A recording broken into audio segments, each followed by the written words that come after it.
रहीम। अस्सलाम वालेकुम स्टूडेंट्स, उम्मीद करता हूँ आप सब खैरियत से होंगे और अल्लाह ताला से दुआ है कि अल्लाह ताला आप सबको अपने हिफ्ज़ व ईमान में रखे। लास्ट वीडियो में स्टूडेंट्स हमने यूनिट 7 कंप्लीट किया था। आज हमने इस वीडियो में हमने यूनिट 8 स्टार्ट करना है, इसका इंट्रोडक्शन देखना है और इसके अलावा प्लांट्स में न्यूट्रिशन, इस यूनिट का नाम न्यूट्रिशन है, प्लांट्स में न्यूट्रिशन को भी हम डिस्कस करेंगे।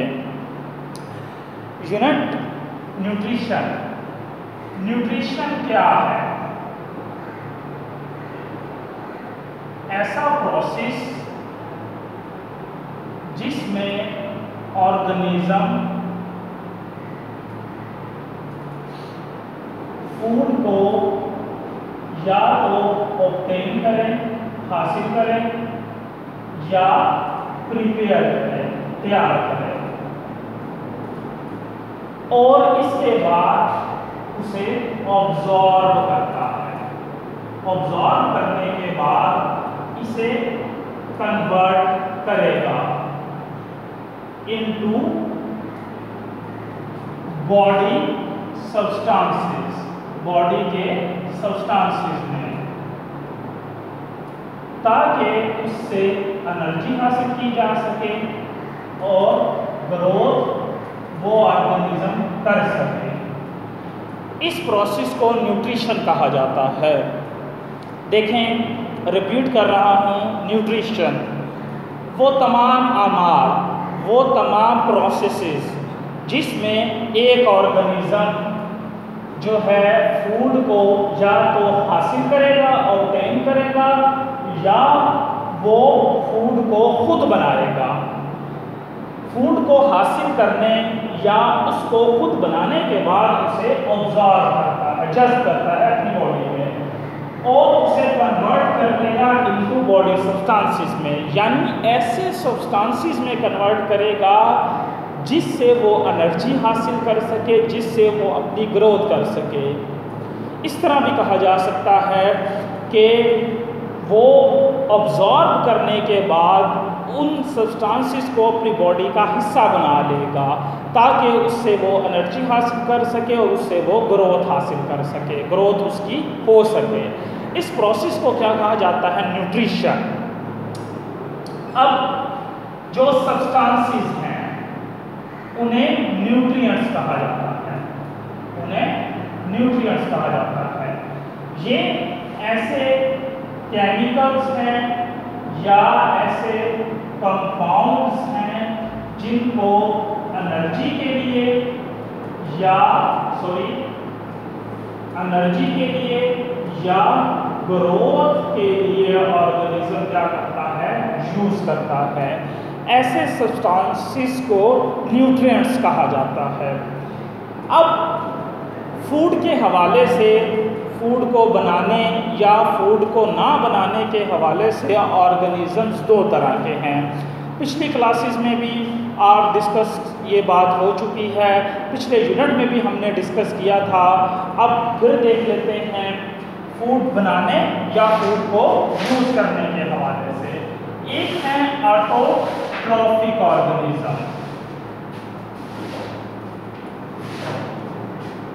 ऑटोट्रॉफिक ऑर्गेनिजम्स, ऐसे organisms which can prepare their food,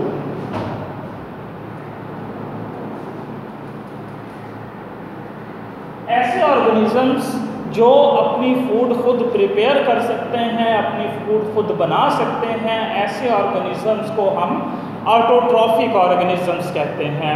उनकी एग्जांपल्स आप जानते ही हैं, तमाम प्लांट्स, ऑल प्लांट्स।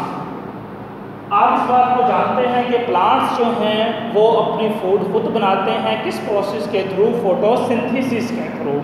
और फोटोसिंथेसिस ऐसा प्रोसेस है जिसमें प्लांट एनवायरनमेंट से कार्बन डाइऑक्साइड लेता है, ज़मीन से वाटर लेगा, सनलाइट, सूरज की रोशनी की मौजूदगी में अपने लिए फूड यानी ग्लूकोज बनाता है और ऑक्सीजन बनाता है, जो कि एक बाई प्रोडक्ट है। जितनी ऑक्सीजन प्लांट को ज़रूरत हो उतनी वो खुद यूज़ कर लेता है और एक्स्ट्रा ऑक्सीजन को वो एनवायरनमेंट में रिलीज़ कर देता है। इसलिए और वो जो एक्स्ट्रा ऑक्सीजन है उसे हम रेस्पिरेशन के लिए यूज़ करते हैं। इसीलिए बार बार मीडिया पे, सोशल मीडिया पे या प्रिंट मीडिया पे, इलेक्ट्रॉनिक मीडिया पे ये आगाही चलाई जाती है, अवेयरनेस दी जाती है पब्लिक को कि ज़्यादा से ज़्यादा प्लांट्स लगाए जाएं, क्योंकि जितने प्लांट्स होंगे वो फोटोसिंथेसिस के थ्रू उतनी ही ऑक्सीजन रिलीज़ करते हैं और ये एक वाहिद ज़रिया है, कुदरती ज़रिया है एनवायरनमेंट में ऑक्सीजन के ऐड होने का। इसका बिल्कुल उल्ट कर लें, ऑटोट्रॉफिक ऑर्गेनिज्म का अर्थ क्या है? Heterotrophic organisms.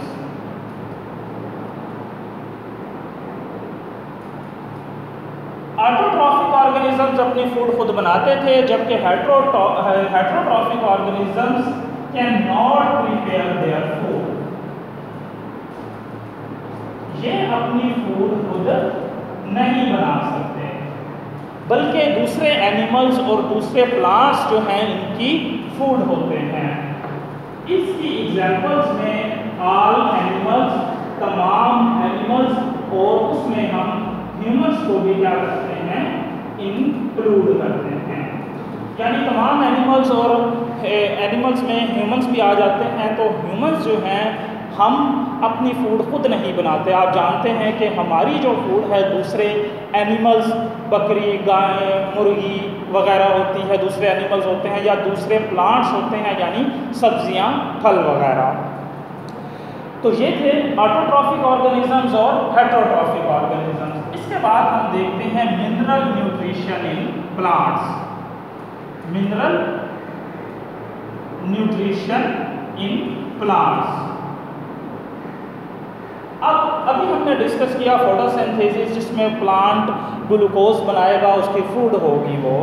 इसके अलावा आप देखिए प्लांट को मिनरल्स की भी ज़रूरत होती है, जो वो ज़मीन से या डिफरेंट मेथड्स के थ्रू, डिफरेंट तरीक़ों के थ्रू वो हासिल करता है। अब कुछ मिनरल्स ऐसे हैं जो, या न्यूट्रिएंट्स ऐसे हैं जो प्लांट्स को ज़्यादा मिक़दार में चाहिए होते हैं, और कुछ न्यूट्रिएंट्स ऐसे हैं जो प्लांट को कम मिक़दार में उनकी ज़रूरत होती है। दो कैटेगरीज हैं। सबसे पहली क्या है? Macro nutrients. Macro nutrients. अब देखिए मैक्रो का मतलब है लार्ज, ज़्यादा। मैक्रो न्यूट्रिएंट्स ऐसे न्यूट्रिएंट्स हैं required in large quantity. Large quantity. Macro nutrients ऐसे न्यूट्रिएंट्स जो प्लांट को लार्ज क्वांटिटी में, बड़ी मिकदार में इन न्यूट्रिएंट्स की ज़रूरत हो, ऐसे न्यूट्रिएंट्स को हम मैक्रो न्यूट्रिएंट्स कहते हैं। मिसाल के तौर पर कार्बन, हाइड्रोजन और ऑक्सीजन वगैरह। इसका बिल्कुल उल्ट कर लें, माइक्रो न्यूट्रिएंट्स। माइक्रो न्यूट्रिएंट्स ऐसे न्यूट्रिएंट्स ये लार्ज क्वांटिटी में इनकी ज़रूरत है प्लांट को। इसका उल्ट कर लें तो जो रिक्वायर्ड हो इसमें स्मॉल क्वांटिटी में, जो स्मॉल क्वांटिटी में रिक्वायर्ड हो, ऐसे न्यूट्रिएंट्स को हम माइक्रो न्यूट्रिएंट्स कहते हैं। उसकी एग्जांपल है बोरॉन। इसके अलावा कॉपर, आयरन वगैरह। कॉपर, आयरन वगैरह। यहाँ पर भी हम एक्सेट्रा लगा देते हैं। ये कुछ एग्जांपल्स हैं। इसके अलावा भी एग्जांपल्स हैं मैक्रो न्यूट्रिएंट्स की और माइक्रो न्यूट्रिएंट्स की। ये जो एग्जांपल्स हैं, बाकी जो एग्जांपल्स हैं वो टेबल में दी हुई हैं, वो हम टेबल बाद में डिस्कस करते हैं। फिलहाल हम ये दो डेफिनेशन या दो टर्म्स देख रहे हैं, मैक्रो न्यूट्रिएंट्स की और माइक्रो न्यूट्रिएंट्स की। अब इन न्यूट्रिएंट्स चाहे वो मैक्रो हों या वो माइक्रो न्यूट्रिएंट्स हों, अगर इनमें से कोई भी न्यूट्रिएंट प्लांट को मुनासिब मिक़दार में अवेलेबल ना हो तो प्लांट्स में अब नॉर्मेलिटीज़ होती हैं। यानी अब उसकी जो ग्रोथ है या उसको जो फ्रूट लगना है या उसकी जो यील्ड है, प्रोडक्शन है, उस पर क्या होता है? इफ़ेक्ट होता है। इसके बाद स्टूडेंट्स हम देखते हैं दो न्यूट्रिएंट्स जिसमें नाइट्रोजन है और मैग्नीशियम है। यानी नाइट्रोजन का रोल क्या है प्लांट की लाइफ में और मैग्नीशियम का रोल क्या है प्लांट की लाइफ में।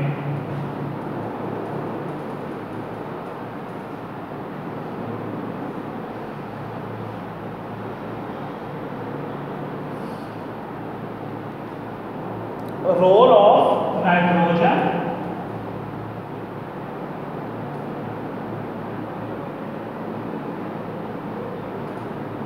And magnesium. अब देखें, सबसे पहले हम नाइट्रोजन के रोल की बात करें तो नाइट्रोजन दरअसल कई कंपोनेंट्स, प्लांट्स के लिए ज़रूरी कई कंपोनेंट्स जिसमें प्रोटीन्स शामिल हैं, हार्मोन्स शामिल हैं, क्लोरोफिल शामिल है और इसके अलावा विटामिन्स और एंजाइम्स, विटामिन्स और एंजाइम्स इनका ये मेजर कंपोनेंट है।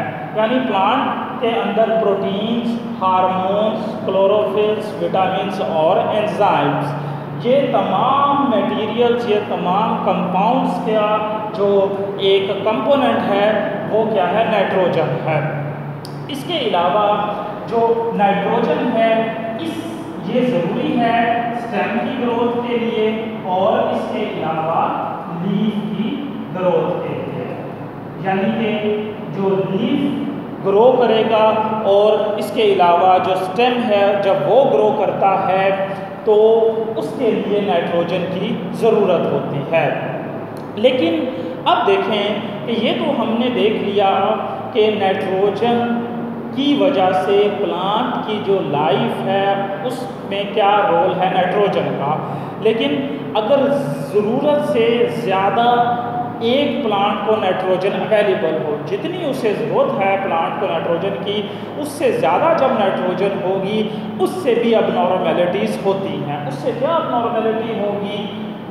Delay of flowering and fruiting. Plant पर देर से फ्लावरिंग, देर से फूल लगेंगे और उस पर देर से फल लगते हैं। लेकिन अगर डेफिशिएंसी हो जाए, कमी हो जाए, डेफिशिएंसी किसे कहते हैं? कमी हो। अगर डेफिशिएंसी होगी नाइट्रोजन की तो उससे जो है येलोइंग ऑफ लीव्स होती है। पत्ते का जो कलर है वो अब येलो नहीं रहेगा और ग्रीन नहीं रहेगा बल्कि वो येलो हो जाता है। और इसके अलावा जिस प्लांट को नाइट्रोजन अवेलेबल नहीं होगी उस प्लांट की जो ग्रोथ है वो भी रुक जाती है। उसके बाद स्टूडेंट्स हम देख लेते हैं मैग्नीशियम का। मैग्नीशियम प्लांट की लाइफ में क्या रोल प्ले करता है? प्लांट के अंदर मैग्नीशियम जो है उसके क्लोरोफिल में होता है, क्लोरोफिल में। यानी हम ये कह सकते हैं कि प्लांट का जो ग्रीन पिगमेंट क्लोरोफिल, उसका जो मेजर कंपोनेंट है वो क्या है? मैग्नीशियम है। इसके अलावा मैग्नीशियम जो है ये एंजाइम्स को एक्टिवेट करता है। कौन से एंजाइम्स को एक्टिवेट करेगा? ये वो एंजाइम्स जो फैट्स की प्रोडक्शन करते हैं और इसके अलावा शुगर की प्रोडक्शन करते हैं और उसके अलावा कार्बोहाइड्रेट्स। वो एंजाइम्स जो बनाते हैं फैट्स, शुगर, कार्बोहाइड्रेट्स, उन एंजाइम्स को एक्टिवेट करता है मैग्नीशियम। और इसके अलावा ये germination of seed, germination of seeds, यानी जर्मिनेशन कहते हैं उगना, सीड्स का जो उगना है, बीजों का जो उगना है, उसके लिए भी मैग्नीशियम ज़रूरी है। और इसके अलावा फ्रूट फॉर्मेशन,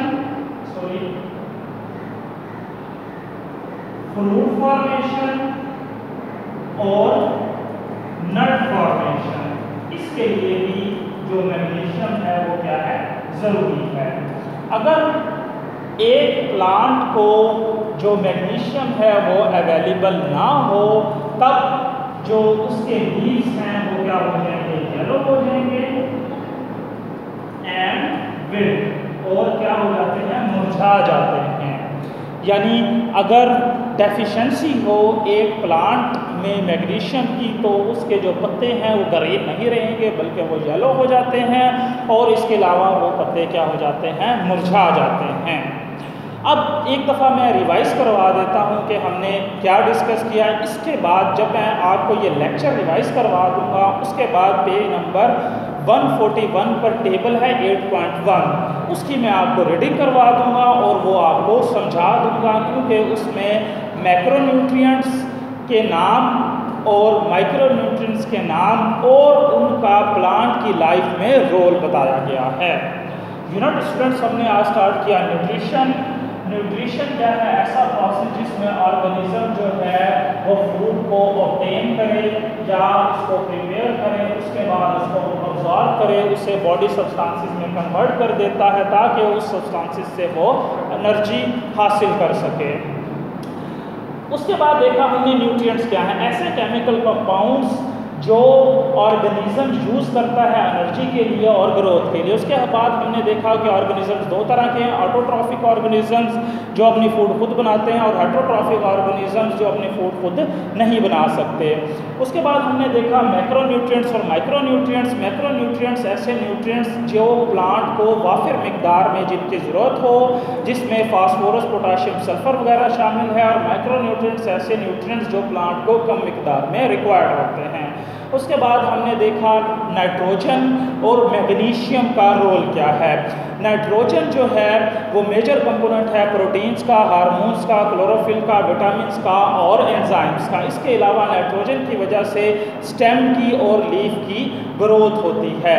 लेकिन अगर नाइट्रोजन कम हो, उससे भी अबनॉर्मेलिटीज़ होती हैं। क्या अबनॉर्मेलिटीज़ होंगी, प्लांट के जो लीव्स हैं वो येलो हो जाएंगे और उसकी ग्रोथ रुक जाएगी। लेकिन अगर ज़रूरत से ज़्यादा नाइट्रोजन मौजूद हो, उससे जो है प्लांट पर देर से फल लगेगा और उस पर देर से फूल लगता है। उसके बाद हमने देखा था मैग्नीशियम। मैग्नीशियम का रोल क्या है प्लांट की लाइफ में। मैग्नीशियम जो है क्लोरोफिल का कंपोनेंट है, और मैग्नीशियम उन एंजाइम्स के लिए ज़रूरी होता है जो फैट्स बनाते हैं, शुगर्स बनाते हैं, कार्बोहाइड्रेट्स बनाते हैं। तो मैग्नीशियम की वजह से सीड्स जो हैं वो जर्मिनेट करते हैं, फ्रूट फॉर्मेशन होती है, नट फॉर्मेशन होती है। अगर डेफिशिएंसी ऑफ मैग्नीशियम हो तो उससे लीव्स येलो हो जाएंगे और विल्ट यानी वो मुरझा जाते हैं। टेबल नंबर 8.1 मैं आपको सिर्फ माइक्रोन्यूट्रिएंट्स और माइक्रोन्यूट्रिएंट्स के नाम बता देता हूँ और उनका रोल बता देता हूँ। सबसे पहले है फास्फोरस। फास्फोरस क्या है, एटीपी का कंपोनेंट है। न्यूक्लिक एसिड एंड कोएंजाइम्स का भी ये कंपोनेंट है। Necessary for seed germination, seed की जर्मिनेशन, सीड को, बीज को उगने के लिए ये ज़रूरी होता है। फोटोसिंथेसिस के लिए फास्फोरस ज़रूरी है और प्रोटीन्स की फॉर्मेशन के लिए ज़रूरी है। उसके बाद है पोटेशियम। ये पोटेशियम का काम क्या है, regulates the opening and closing of stoma, singular stoma, plural stomata. Potassium जो है लीव्स पर जो टिनी पोर्स, छोटे सुराख होते हैं जिन्हें स्टोमेटा कहा जाता है, उनके खुलने और बंद होने का जिम्मेदार है। और आप ये बात जानते हैं कि जो स्टोमेटा हैं उनके खुलने और बंद होने से प्लांट एनवायरनमेंट के साथ गैसेस और वाटर जो है वो रिलीज़ करता है। उसके बाद है सल्फ़र। सल्फ़र क्या है, कंपोनेंट ऑफ प्रोटीन्स, प्रोटीन्स का कंपोनेंट है, विटामिन्स का और एंजाइम्स का कंपोनेंट है। उसके बाद है calcium. Calcium activates enzyme, enzymes को एक्टिवेट्स करता है। Is a structural component of cell wall, cell wall का ये कंपोनेंट है। Influences water movement in cells, cell के अंदर जो वाटर मूवमेंट है उसका ये रिस्पॉन्सिबल है। फिर उसके बाद है माइक्रोन्यूट्रिएंट्स, जिसमें सबसे पहले क्या है, iron. Iron necessary for photosynthesis, activates many enzymes. Photosynthesis के लिए आयरन ज़रूरी है और कई एंजाइम्स के लिए ये ज़रूरी है। Molybdenum, component of enzyme that reduces nitrates to ammonia. Molybdenum उन एंजाइम्स का कंपोनेंट है जो रिड्यूस करते हैं नाइट्रेट्स को अमोनिया में, यानी नाइट्रेट्स को अमोनिया में कन्वर्ट करते हैं। Important in building amino acids बनाने के लिए ज़रूरी है। Boron important in sugar transport की शुगर में ये इंपॉर्टेंट है। सेल डिवीजन में सिंथेसाइजिंग सर्टेन एंजाइम्स, कई एंजाइम्स बनाने के लिए बोरोन ज़रूरी है। उसके बाद है कॉपर क्या है? कंपोनेंट ऑफ सेवरल एंजाइम, कई एंजाइम्स का ये कंपोनेंट है। उसके बाद है manganese involve in enzyme activity for photosynthesis, photosynthesis के जो एंजाइम हैं उनको ये एक्टिवेट करता है, रेस्पिरेशन के एंजाइम्स को ये एक्टिवेट करता है और नाइट्रोजन मेटाबॉलिज्म के लिए ये ज़रूरी है। फिर उसके बाद है zinc required in large number of enzymes, कई एंजाइम्स के लिए ये ज़रूरी है। Chlorine involve in osmosis of water, osmosis ऐसा प्रोसेस जिसमें जो वाटर है वो मूव करता है लेस सोल्यूट कंसंट्रेशन से हायर सोल्यूट कंसंट्रेशन की तरफ। यूनिट 4 में आपने इस प्रोसेस को पढ़ा है। ऑस्मोसिस के लिए क्लोरीन ज़रूरी है। उसके बाद है निकल required in a nitrogen metabolism, nitrogen का जो मेटाबॉलिज्म है उसके लिए निकल ज़रूरी है। देखिए स्टूडेंट्स, ये जो टेबल है इसमें आपको ये मजबूरन सारा याद करना पड़ेगा, मैक्रोन्यूट्रिएंट्स के नाम और उनका आगे रोल, इसी तरह माइक्रोन्यूट्रिएंट्स के नाम और उनका आगे रोल, क्योंकि ये शॉर्ट क्वेश्चन में भी आ जाता है। पेज नंबर 140 है, यहाँ पर कुछ शॉर्ट क्वेश्चंस बन रहे हैं, ये मैं आपको मार्क करवा देता हूँ। पेज नंबर 140 की पहली 3 लाइन्स दी प्रोसेस से स्टार्ट हो रहा है और लास्ट वर्ड 3rd लाइन में दरमियान में न्यूट्रिशन, यहाँ तक आप डेफिनेशन करेंगे न्यूट्रिशन की। न्यूट्रिशन से आगे वाला वर्ड है न्यूट्रिएंट्स आर दी, यहाँ से लेके इस पैराग्राफ का लास्ट वर्ड है न्यू मटेरियल्स, यहाँ तक आप डेफिनेशन करेंगे न्यूट्रिएंट्स की। सेकंड पैराग्राफ में आए वी नो डैट, ये काट दें आप, autotrophic organisms obtain water, carbon dioxide and minerals from their environment and prepare their food which is then used for growth and energy, यहाँ तक आप ऑटोट्रॉफिक ऑर्गेनिज्म की डेफिनेशन करेंगे। इसके नीचे heterotrophic organism obtain their food from other organisms and use it for growth and energy, यहाँ तक आप डेफिनेशन करेंगे हेटरोट्रॉफिक ऑर्गेनिजम्स की। अब मिनरल न्यूट्रिशन इन प्लांट्स, ये लॉन्ग क्वेश्चन है लेकिन इसमें 2 इंपॉर्टेंट 3 शॉर्ट क्वेश्चन बनते हैं, वो मैं मार्क करवा देता हूँ। मिनरल न्यूट्रिशन इन प्लांट्स की हेडिंग दी हुई है, इसके 3rd लाइन का last word the nutrients which are required in large quantities is called macronutrients, example given carbon, hydrogen, oxygen, nitrogen, magnesium, potassium etcetera. यहाँ तक मैक्रोन्यूट्रिएंट्स की डेफिनेशन। उसके बाद सिमिलरली लिखा हुआ है the nutrients which are required in small quantities are called micronutrients, example given iron, molybdenum, boron, chlorine, zinc etcetera. यहाँ तक आप माइक्रोन्यूट्रिएंट्स के डेफिनेशन करेंगे। नेक्स्ट पेज पर आ जाए, टेबल आपने सारा करना है। टेबल के नीचे हेडिंग दी हुई है roles of nitrogen and magnesium. अब ये जो फर्स्ट पैराग्राफ है ये आप हेडिंग बना लेंगे रोल ऑफ नाइट्रोजन की, सेकंड पैराग्राफ जो है वो हेडिंग बना लेंगे रोल ऑफ मैग्नीशियम की। ये भी क्या है, शॉर्ट भी आ सकता है, लॉन्ग भी आ सकता है। आज हमने पेज नंबर 140 और पेज नंबर 141 दोनों पढ़ लिए हैं, ये दोनों ही आपकी डायरी होगी। नेक्स्ट टाइम नेक्स्ट वीडियो में हम देखेंगे इंपॉर्टेंस ऑफ फर्टिलाइजर्स। तब तक के लिए मुझे इजाज़त दें, अल्लाह हाफिज़।